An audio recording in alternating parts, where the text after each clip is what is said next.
আপনি তো দাগিয়ে দিচ্ছেন, মুসলমানদেরকে সন্ত্রাসবাদী বলে দিতে খুব সহজ লাগে, মমতা বন্দ্যোপাধ্যায়ের খুব প্রিয়। সাধারণ মানুষের বুঝতে অসুবিধে হচ্ছে কি হচ্ছে না সেটা যতটা না জরুরি, তার থেকে আমরা যদি এটাকে এভাবে দেখি যে একজন রাজনীতিবিদ, পশ্চিমবঙ্গের মুখ্যমন্ত্রী, আমরা আশা করতে পারি যে একটা দায়িত্বশীল পদে থেকে তিনি তার কাজ করবেন সংবিধানকে মাথায় রেখে। তিনি তার বক্তৃতায় একটি কমিউনিটি, একটি সম্প্রদায়, এই শব্দটা ব্যবহার করলে এই স্টেটমেন্টকে কি অসাম্প্রদায়িক বলা যায়? আমার প্রথম প্রশ্ন। উনি একটি সাম্প্রদায়িক মন্তব্য করেছেন। দেখুন, সম্প্রদায়ের নাম যুক্ত করা আর সম্প্রদায় একটি সম্প্রদায় বলে দাগিয়ে দেওয়ার চেষ্টা করা, এটা একই রকম অপরাধ।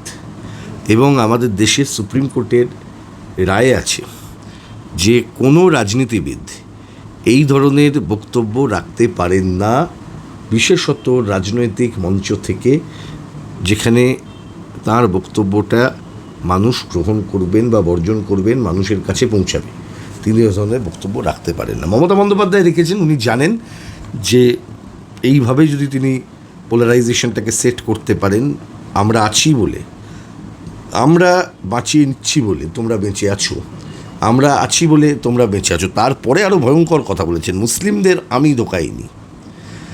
আমি যে কথা সেদিন থেকে বলে আসছি, মমতা বন্দ্যোপাধ্যায় এই দেশের বুকে অন্যতম ইসলাম ফোবিক নেত্রী, যিনি ইসলামকে ঘৃণা করেন, ইসলাম ধর্মের প্রতি তার আস্থা নেই, ইসলাম ধর্মকে সমালোচনা করেন যেভাবে বিজেপি আরএসএস যেভাবে করে, ঠিক সেইভাবে উনি ইসলামকে ঘৃণা করেন, মুসলিমদেরকে ঘৃণা করেন।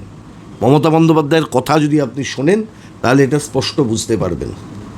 উনি যতটা স্বচ্ছন্দ এটা বলে আমি ব্রাহ্মণের মেয়ে মমতা, উনি কিন্তু ততটাই স্বচ্ছন্দ এটা বলে যে মুসলিমদের তো আমি আনিনি, গান্ধীজি কো পুছো, আম্বেদকার কো পুছো, নেহরু কো পুছো। মানে আরএসএসের যে ন্যারেটিভ, সেই ন্যারেটিভে আজকে উনি সায় দিচ্ছেন, বাধ্য হয়েছেন, কারণ এটা একটা সময় ওনাকে বের করতেই হবে, মুখোশটা সরে যাবে, এটা খুব স্বাভাবিক কথা ছিল। মমতা বন্দ্যোপাধ্যায় আরএসএসের আর একটা প্রোডাক্ট। তৃণমূলের কিছু কিছু লোকজন তো বলে নন বেঙ্গলিদেরকে কেন বলবে?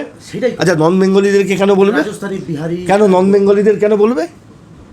নন বেঙ্গলিদেরই বা বলবে কেন? একজন হিন্দু কমিউনিটিকেই বা বলবে কেন? আমি যেমন ইসলাম ফোবিক হব না, আমি তেমনি হিন্দু ফোবিকও হব না, আমি তেমনি খ্রিশ্চান ফোবিকও হব না। আমার তো বক্তব্য খুব সিম্পল। আপনি তো দাগিয়ে দিচ্ছেন, মুসলমানদেরকে সন্ত্রাসবাদী বলে দিতে খুব সহজ লাগে, মমতা বন্দ্যোপাধ্যায়ের খুব প্রিয়।